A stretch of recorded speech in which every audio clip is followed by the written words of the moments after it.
भगवान वीरो मंगलम गौतमो गणे मंगलम कुंद कुंदाद्यो जय धर्मोस्तु मंगलम नमः समय साराय स्वानुभूत्या चकासते चित्स्वभावाय भावाय सर्वभावान्तरच्छिदे।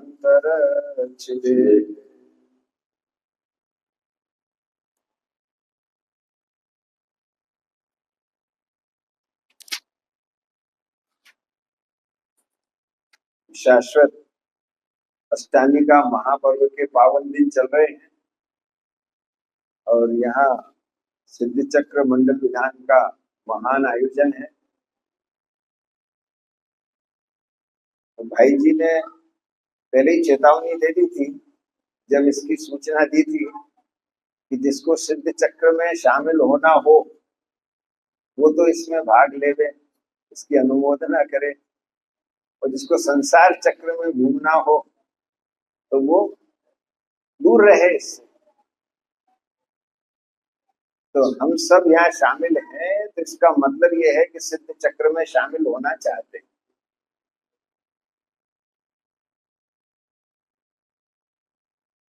तो सिद्धों के गुणगान की यह महान पूजा है और हमारे सामने इस शास्त्र सभा में समय शास्त्री महान ग्रंथ विराजमान है। आचार्य कुंद कुंद देव का यह महान ग्रंथ है, द्रव्यानी योग का महान ग्रंथ है। आवाज आ रही बराबर? सब थोड़ा सा गूंज रहा है, ये आवाज क्लियरली नहीं दिख रही, मेरे को ऐसा लग रहा है थोड़ा सा। माइक वाला भाई जहाँ पे थोड़ा माइक देखो, थोड़ा बेस वगैरह या कुछ ऐसा आवाज हमिंग आ रही है ना, थोड़ा देखना। देखो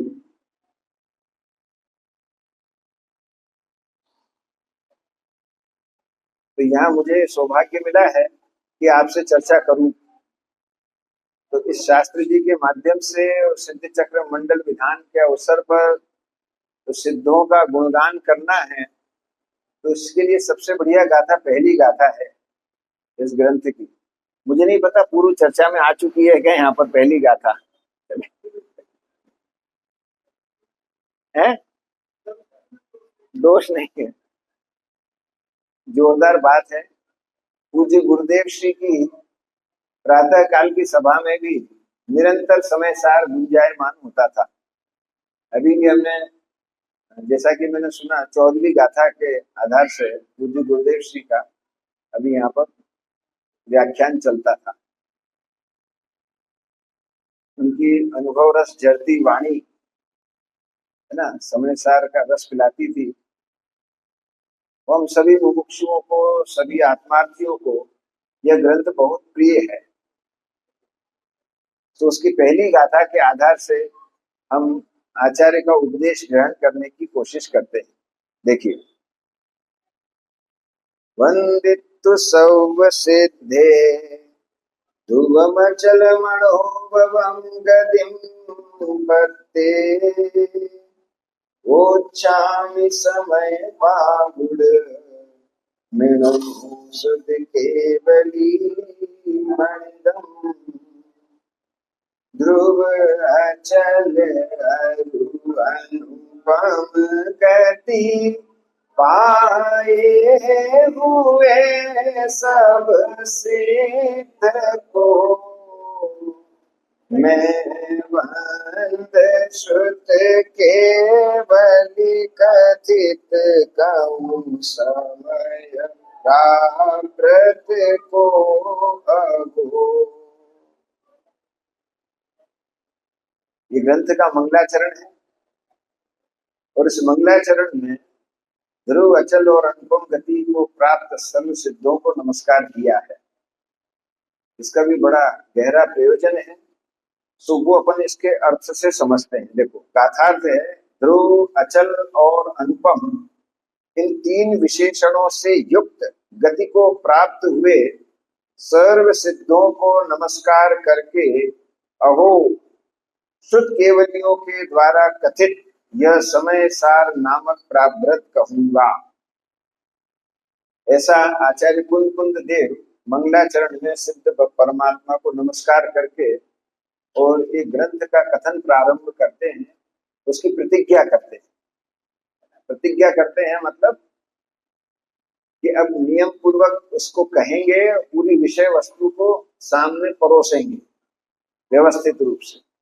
तो हम सभी का भी ये कर्तव्य होता है कि वे तो प्रतिज्ञा कर रहे हैं कहने की, तो हम सभी का क्या कर्तव्य है कि हम सभी का ये कर्तव्य है कि हम भी प्रतिज्ञा करें सुनने की, कि हम भी बिल्कुल ध्यान पूर्वक मन को स्थिर करके और अपने कल्याण की भावना से, गंभीरता से इस उपदेश को सुनेंगे, तब ये उपदेश अवधारण होता है।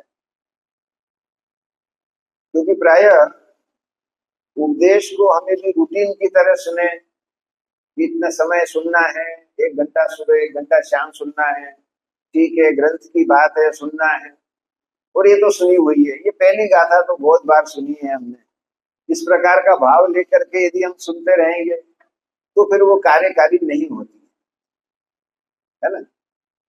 वास्तव में तो आचार्य का कोई भी ग्रंथ हम पढ़ें, स्वाध्याय करें, तो ऐसा विचार करके ही कि आचार्य मेरे सामने हैं और वे मुझे उपदेश कर रहे हैं। तो आचार्य कुंद कुंद देव के शब्द ये हैं, क्या? ध्रुव अचल और अनुपम गति पाए हुए सब सिद्ध को, है ना। वे तो वंदित्व शब्द से सिद्ध प्रारंभ किया उन्होंने, लेकिन वो हरि गीत में इसको ध्रुव अचल अनुपम गति, गति के विशेषणों से इसको शुरू किया। और टीका में इसका और भाव आचार्य अमृतचंद्र देव ने, आचार्य जयसेन स्वामी ने उसको बहुत सुंदर तरीके से प्रस्तुत किया है। इसकी गंभीरता उस टीका को और पढ़ते हैं जब हम, तब इसकी समझ में आती है कि कितनी गंभीर बात इस मंगलाचरण में आचार्य कुंद कुंद देव ने कही है ना। देखिए टीका में, देखिए यहाँ संस्कृत टीका में अथ शब्द मंगल के अर्थ को सूचित करता है। ग्रंथ के प्रारंभ में सर्व सिद्धों को भाव द्रव्य स्तुति से अपने आत्मा में तथा पर के आत्मा में स्थापित करके इस समय नामक प्राभ्रत का भाव वचन और द्रव्य वचन से परिभाषण प्रारंभ अर्थात व्याख्यान प्रारंभ करते हैं। इस प्रकार श्री कुंद कुंदाचार्य देव कहते हैं, ऐसे कहते हैं। अथ यहां से शुरू किया ना, आत्मख्याति टीका में शब्द संस्कृत में देखे अपन। बच्चे लोगों सुनिए, गाथा सुनिए आपने पहले नहीं सुनी है गाथा, समय सार जी तो बहुत महत्वपूर्ण गाथा है। देखो सिद्ध भगवान को नमस्कार कर रहे हैं अपन, रोज सिद्ध भगवान को नमस्कार करते हैं। कैसे करते हैं? नहीं ऐसे नहीं, बोलने में क्या बोलते हैं अपन?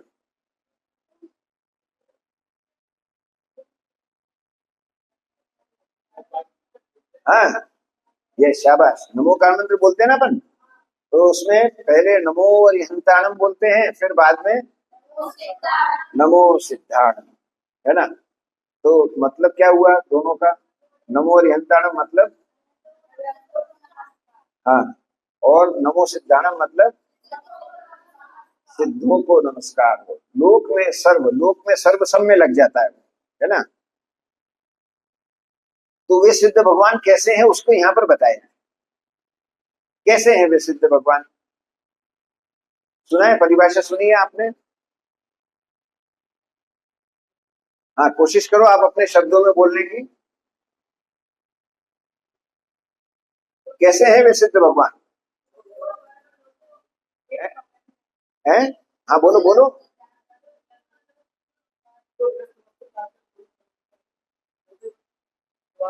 साधन द्वारा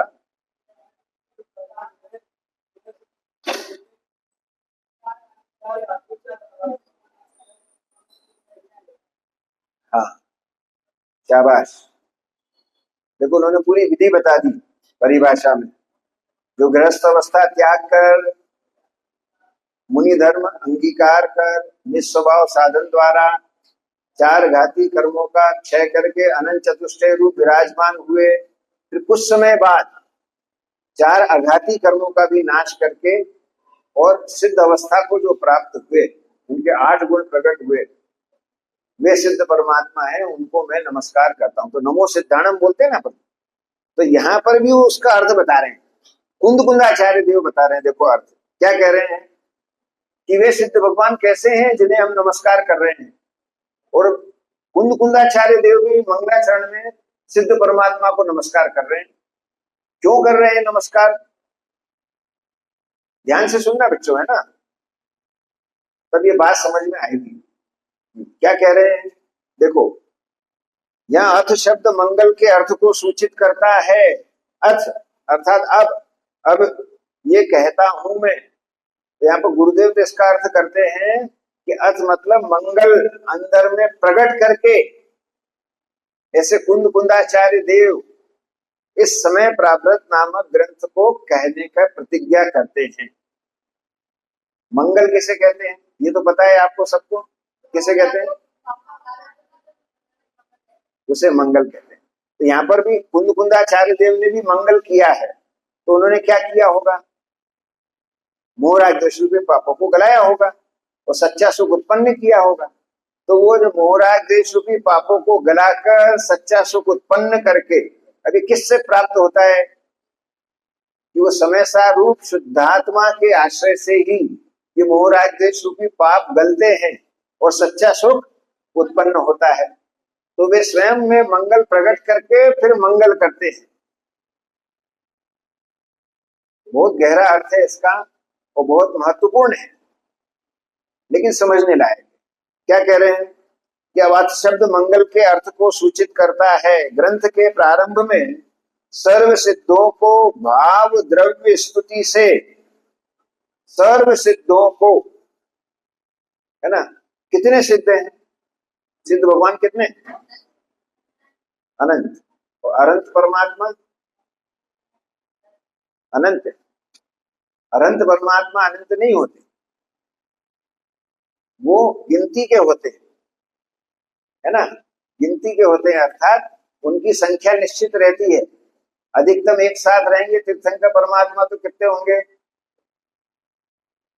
एक है ना, एक काल में तो 24 होंगे, लेकिन 720 तीर्थंकर भी होते हैं, ठीक है। और साथ में अनंत केवली भी हो सकते हैं, लेकिन वो अनंतता को प्राप्त नहीं होते। लेकिन सब अनंत कुछ समय बाद अघाती कर्मों का नाश करके सिद्ध अवस्था को प्राप्त हो जाते हैं।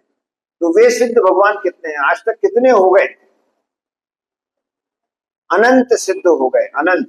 उन सर्व सिद्धों को, सर्व सिद्धों को, सर्व कहा ना, और ये सिद्ध होना बंद हो गए हैं कि चालू है? अभी चालू है। सिद्ध परमात्मा बनने की प्रक्रिया कभी बंद होती नहीं। तो अनादिकाल से आज तक अनंत सिद्ध हो गए, वर्तमान में हो रहे हैं और आगे भी अनंत काल तक होते रहेंगे। तो वो सब सिद्धों को नमस्कार करते हैं। कौन? कुंद कुंदाचार्य देव मंगलाचरण के रूप में, ठीक है। फिर यहाँ पर कहा कि भाव और द्रव्य स्तुति से, ये कह रहे हैं भाव और द्रव्य स्तुति से। इसके मायने क्या है? भाव और द्रव्य स्तुति से, है ना, ये सब समझने लायक बातें हैं सतीश जी। स्तुति कैसी होती है? यहाँ पे दो तरह की स्तुति कर रहे हैं, वंदन दो तरह से कर रहे हैं, सर्व सिद्धों को नमस्कार कर रहे हैं, तो दो तरह से, द्रव्य रूप से और भाव रूप से। अब इसका अर्थ क्या निकालना? भाव सब अंदर से, आत्मा के भाव, और द्रव्य मतलब शरीर से, वचनों से। हाँ, जैसे नाचार्य जी ने इसका बड़ा अच्छा अर्थ किया है आगे टीका में। वे कहते हैं कि स्वयं अपने शुद्ध चैतन्य की निर्विकल्प आराधना पूर्वक, तो अपने शुद्ध चैतन्य की आराधना वो तो सर्व सिद्धों को वास्तव में भाव नमस्कार है, वो भाव नमस्कार है। और वचनों के द्वारा, शुभ भाव के द्वारा वो जो नमस्कार हो रहा है, वंदन का भाव है, ये द्रव्य नमस्कार है। ऐसे द्रव्य और भाव स्तुति से, मतलब समझ आया? हमने अभी तक नमो सिद्धाणम बोल करके सिद्ध भगवान को नमस्कार किया है, तो वो वास्तव में द्रव्य नमस्कार ही हुआ है, अभी भाव नमस्कार नहीं हुआ। आचार्य यहाँ पर भाव नमस्कार की बात कर रहे हैं। जी जी शीला बहन जी, है ना, क्या कह रहे हैं? भाव नमस्कार की बात कर रहे हैं। भाव नमस्कार कैसे होता है? हाँ, वो विधि यहाँ पे बता रहे हैं। देखो उसकी अगली लाइन में इस बात को स्पष्ट किया है कि द्रव्य भाव स्तुति से अपने आत्मा में तथा पर के आत्मा में स्थापित करके इसको सर्व सिद्धों को, कि सर्व सिद्धों को अपने और पर के आत्मा में स्थापित कैसे करते हैं? सिद्धों को बुला करके स्थापित कर देते हैं। क्या करते हैं? इसका मतलब क्या है? इसका अर्थ ये है कि जैसा सिद्धों का स्वरूप है, द्रव्य कर्म भाव कर्म नो कर्म से रहित परिपूर्ण शुद्ध अवस्था, सिद्ध अवस्था को जो प्राप्त हुए सिद्ध भगवान, वैसा ही शुद्ध सिद्ध स्वरूप प्रत्येक जीव का है। वे स्वयं के शुद्धात्मा को भी सिद्धों के समान देख रहे हैं और अन्य जीव को भी शुद्धात्मा ही देख रहे हैं, सिद्धों के समान ही देख रहे हैं। यह है इसका अर्थ कि अपने में और पर के आत्मा में सर्व सिद्धों को स्थापित करके।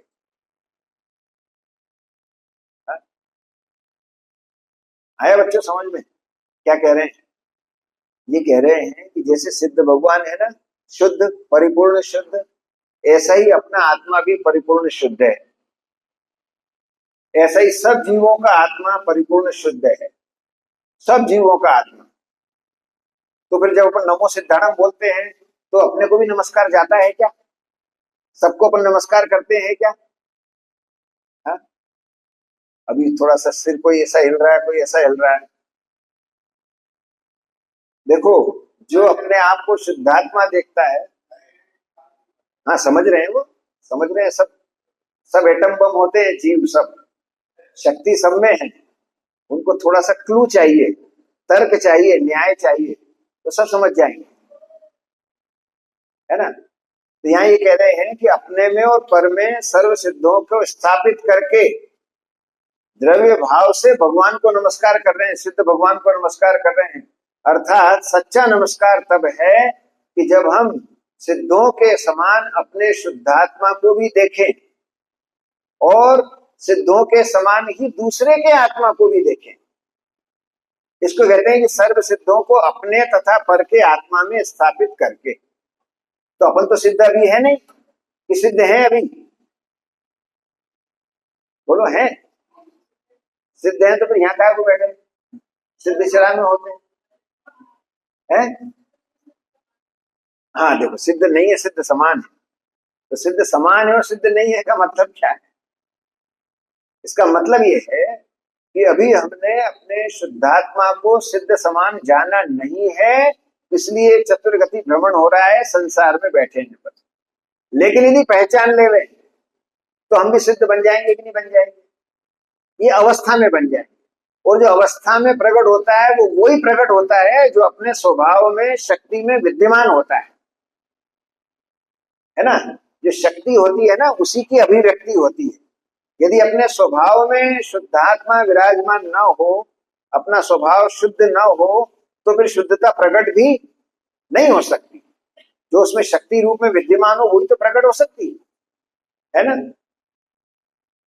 तो यहां कह रहे हैं देखो कि अपने तथा पर के आत्मा में स्थापित करके इस समय नामक प्रारब्ध का भाव वचन और द्रव्य वचन से परिभाषण प्रारंभ करते हैं। थोड़े शास्त्रीय शब्द हैं, घबराना मत, है ना। ये सब पढ़ते पढ़ते धीरे धीरे धीरे सब समझ में आएगा, है ना। इस प्रकार श्री कुंदकुंदाचार्य देव कहते हैं कि वे सिद्ध भगवान सिद्धत्व के कारण साध्य जो आत्मा उसके प्रतिछंद के स्थान पर है, जिनके स्वरूप का संसारी भव्य जीव चिंतवन करके उनके समान अपने स्वरूप को ध्याकर उन्हीं के समान हो जाते हैं और चारों गतियों से विलक्षण पंचम गति मोक्ष को प्राप्त करते हैं। ये प्रयोजन है सारा भगवान को नमस्कार करने का, सिद्धों को वंदन करने का, उनकी स्तुति करने का, उनके स्वरूप का विचार करने का ये प्रयोजन है। क्या कि हम भी उनके समान अपने स्वरूप को ध्याकर उनके समान ही हम बन जाते हैं, है ना। तो उनके समान अपना स्वरूप होगा ना, तभी तो ध्याएंगे। वो बात यहाँ ये कहना चाहते हैं। तो पूरे समय सार की विषय वस्तु ये है, वो शुद्धात्मा का निर्णय हो, अपने को अपने शुद्ध स्वरूप का निर्णय हो, तब हम सिद्ध के समान बन पाएंगे। ठीक है, तो अब सिद्ध के समान है कि बनना है, कंफ्यूजन है ना इसमें। क्या होना चाहिए उत्तर इसका?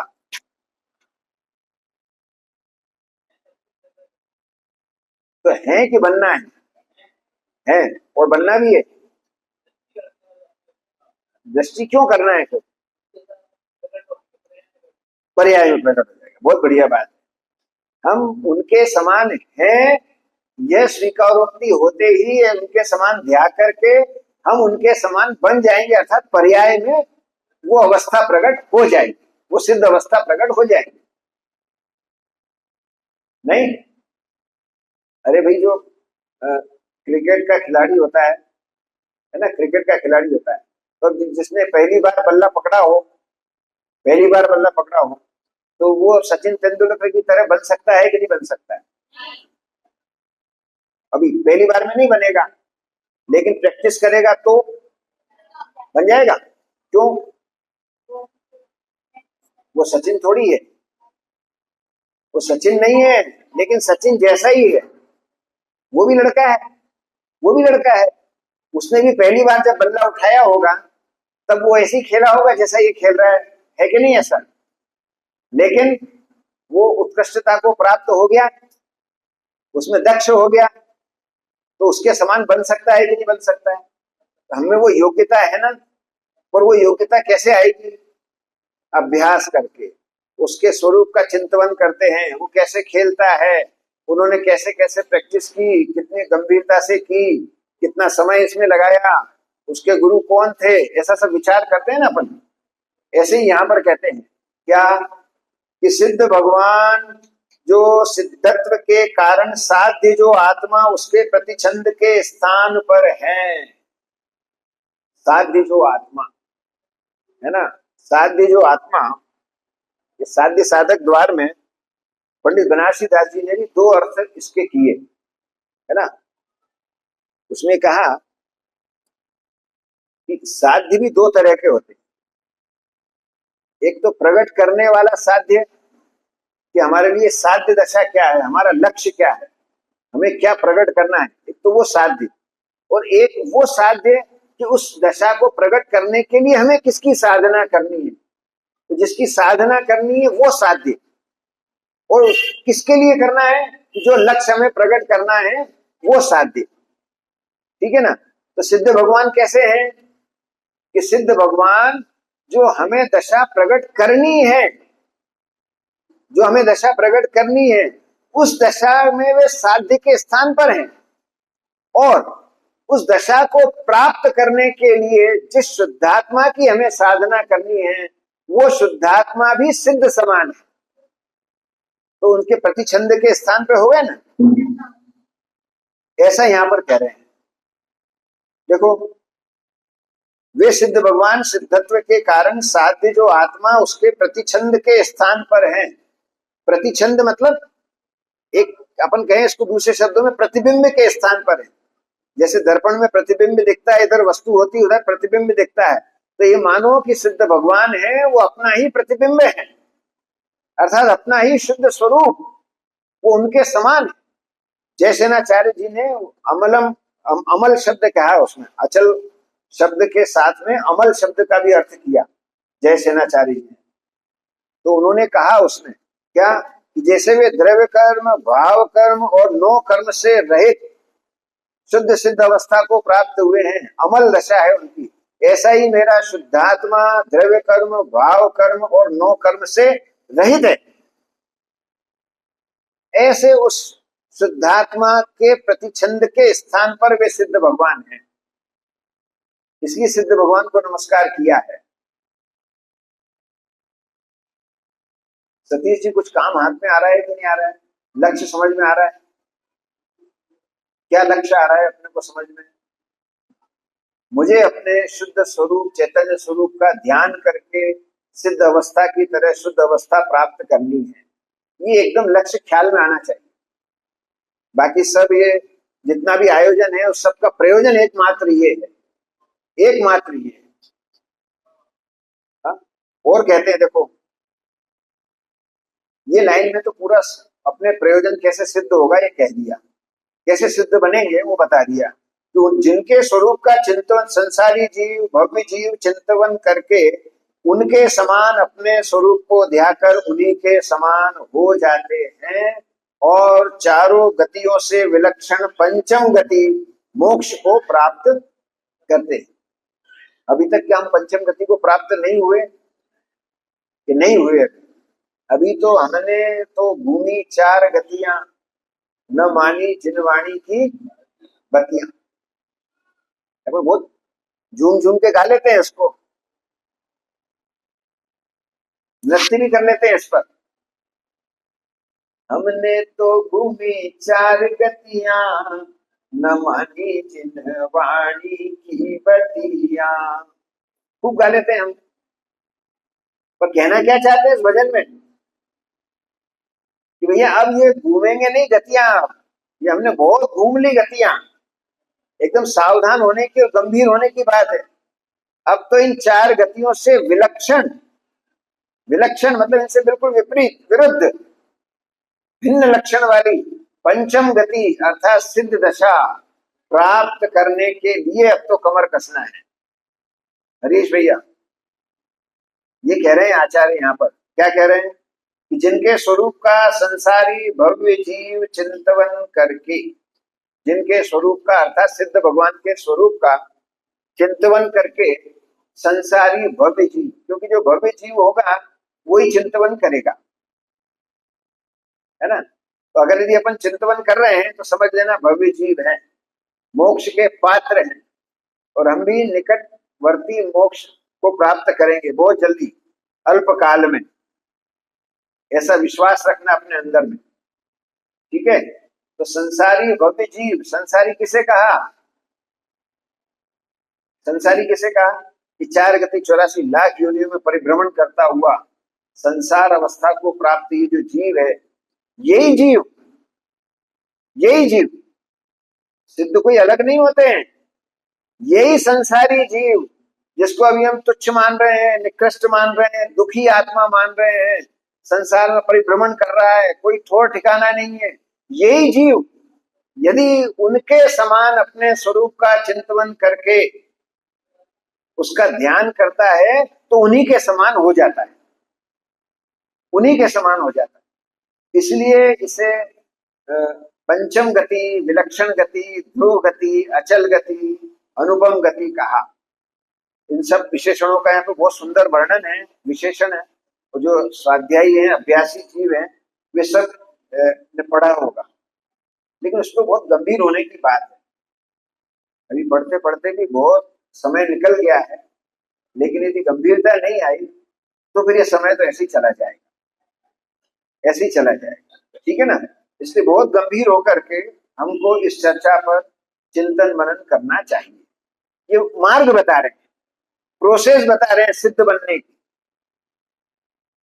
सिद्ध का भक्त बनने की नहीं बता रहे हैं, सिद्ध बनने की विधि बता रहे हैं। और वो भक्त सिद्ध बनेगा जो उनके स्वरूप का चिंतन करके उनके समान अपने स्वरूप को ध्याकर, उनके समान कह दिया ना, शब्द है ना, आचार्य के शब्द हैं कि उनके समान अपना स्वरूप है। जैसा उनका शुद्ध सिद्ध आत्मा है वैसा ही शुद्ध शुद्ध आत्मा मेरा है। तो उनके समान जब हम अपने स्वरूप को ध्याएंगे तो उन्हीं के समान हो जाएंगे। ये काम तो करना पड़ेगा ना, है? अपन भजन में बोल देते हैं, मैंने तेरे ही भरोसे आदिनाथ भंवर में नैया डाल दई। अब क्या करें? तुम ही तारनहार हो, तुम ही खेवनहार हो विवेक भैया, तो वो तार देंगे। बोलते तो अपन यही है, और विधि है, कथन में ये आता है, भक्ति की भाषा यही होती है कि आप ही अब तारो तो हम फिर जाएंगे, ये केवल आप ही तारने वाले हो। क्यों? क्योंकि वो ये मार्ग बता रहे हैं। क्या बता रहे हैं? कि तुम उनके समान अपने स्वरूप को ध्या करके ही पार हो सकते हो। तो ये विधि मिल गई ना अपने को, पार उतरने की विधि मिल गई। सो यहां पर कह रहे हैं कि जिनके स्वरूप का संसारी भव्य जीव चिंतन करके उनके समान अपने स्वरूप को ध्या कर उन्हीं के समान हो जाते हैं और चारों गतियों से विलक्षण पंचम गति मोक्ष को प्राप्त करते हैं। चारों गतियों से, चार गति कौन सी है बच्चों? चार गति कौन सी?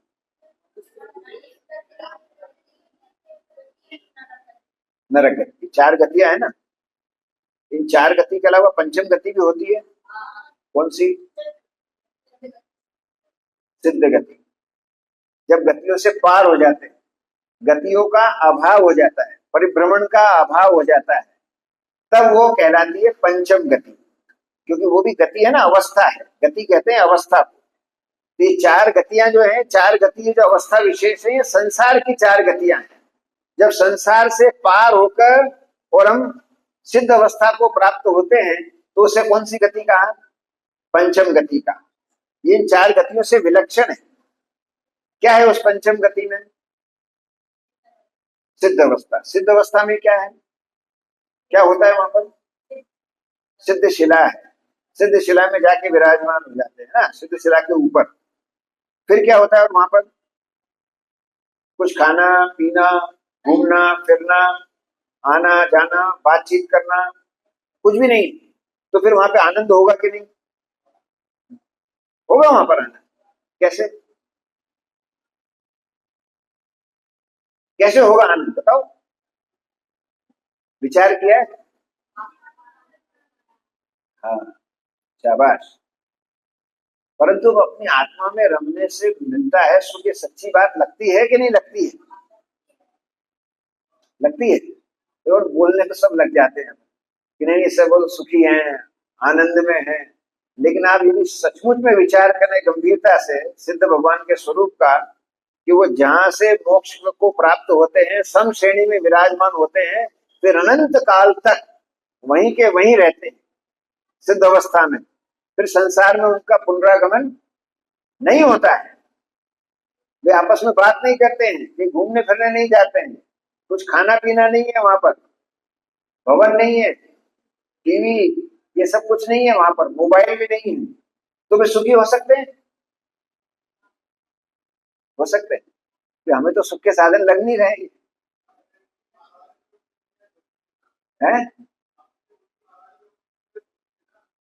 सुखी आपको दिख रहे हैं कि लग रहे हैं कि नहीं लग रहे हैं?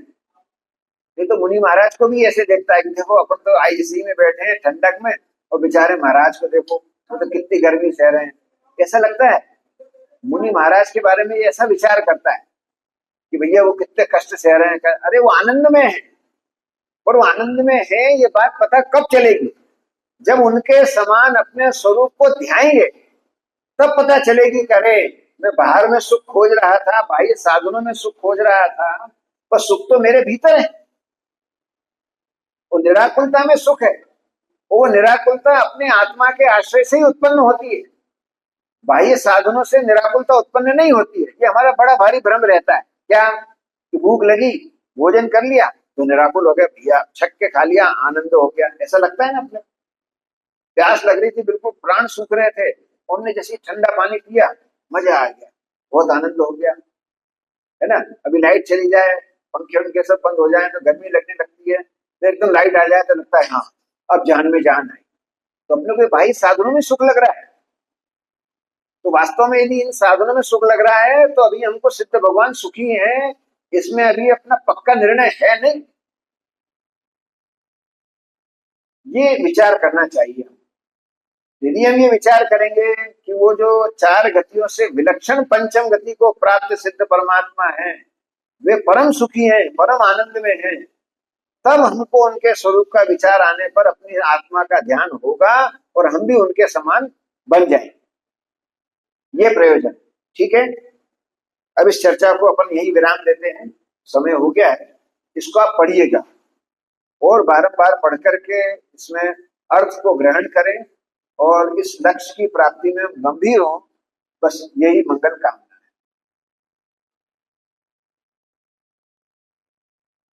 अभी